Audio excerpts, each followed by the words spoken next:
नमस्कार, आप देख रहे हैं PNI। आवाज़ की दुनिया के एक बहुत बड़ी हस्ती शारदा सिन्हा का देहावसान 5 नवंबर की रात्रि दिल्ली के एम्स हॉस्पिटल में हो गया। वह 72 वर्ष की आयु में इस दुनिया को अलविदा कह गई। शारदा सिन्हा किसी परिचय की मोहताज नहीं थी। इनका जन्म 1 अक्टूबर 1952 को हुआ था। इनको बिहार की स्वर कोकिला भी कहा जाता था।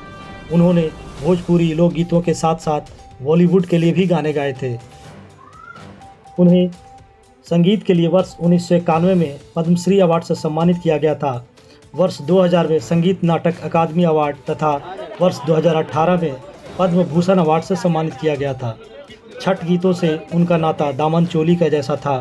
शायद इसलिए छठ की शुरुआत नहाय खाए के दिन ही उन्होंने अपनी अंतिम सांस ली। बुधवार को उनके पार्थिव शरीर पटना लाया गया। उनके अंतिम दर्शन के लिए हजारों की संख्या में भीड़ उनके आवास पर जमा हो गई। सूबे के मुख्यमंत्री नीतीश कुमार ने भी अपनी श्रद्धांजलि अर्पित की।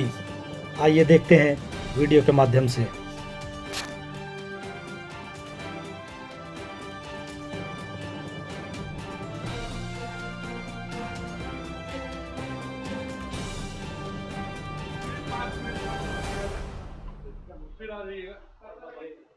सिर्फ 5 मिनट बंधु 5 मिनट।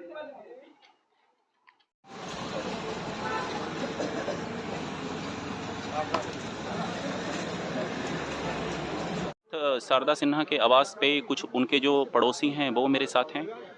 मैम, क्या नाम आपका? राना राना। मैम, शारदा सिन्हा अब हमारे बीच नहीं हैं, तो उनको आप किस तरह से याद करना चाहेंगे? जैसे पहले याद करते थे वैसे ही याद करेंगे। उनकी तो याद कभी जागी नहीं। तो गाने में इतनी फेमस, और पूरी रात जो जब सुना कि वो ख़त्म हो गई हैं तो नींद नहीं आई। आपको हम बता नहीं सकते। जब नींद टूटी उन्हीं की याद, उन्हीं का चेहरा एकदम सामने में आ जाता है। उनका गाना कान में गूंज रहा है, हो रहा है कि बस बगल ही में हम बस गाना हो रहा है मकान। छठ माना जाता है कि छठ और शारदा सिन्हा के बीच एक खास रिश्ता था, तो किस तरह से उसको आप याद करना तो चाहिए? मेन है, मतलब शुभ है। मतलब उनका क्या बोला जाए कि मतलब वो इतनी क्या बोला जाए कि आज ही के दिन, आज उनका शुरुआत था गाने की। आज ही के दिन, छठी के दिन गाने का तबीयत इनकी खराब थी, बीच में भी खराब इनकी हो गई थी। हम आए थे देखने के लिए। तो उसको फिर अभी बताइए, वो इंतजार उनका इतना हुआ छठ का, इतना ये था कि छठ के दिन गई। सारा गाना बजा हुआ बंद है। वो यहाँ पे जैसे संगीत का रियाज वगैरह करती थी, तो क्या आप लोग कभी उसमें शामिल होती थी या कभी शामिल हम लोग नहीं हुए, शामिल हम लोग नहीं हुए, कभी लेकिन कभी जैसे सुनाई वगैरह पड़ता? हाँ, अपने घर से हम लोग बैठ के अपने बेटी को बुलाते, देखो और देखो गा रही हैं।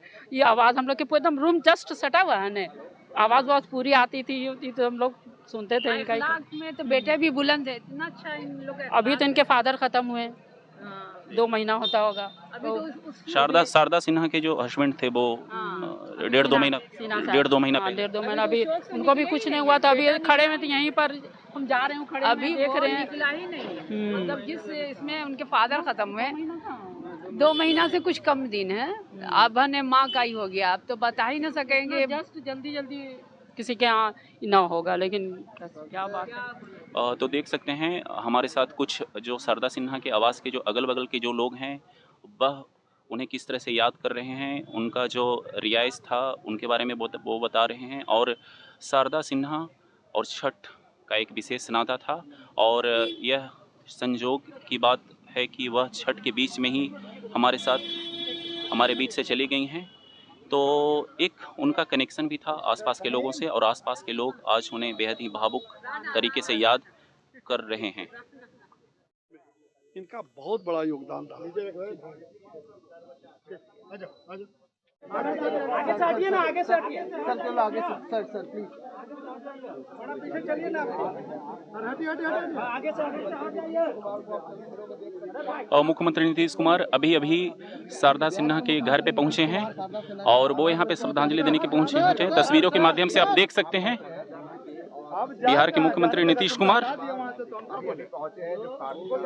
वो यहाँ पे पहुंचे हैं राजेंद्र नगर रोड नंबर 6 में शारदा सिन्हा के नारायणी आवास पे, और वो यहाँ पे उन्हें श्रद्धांजलि अर्पित करेंगे।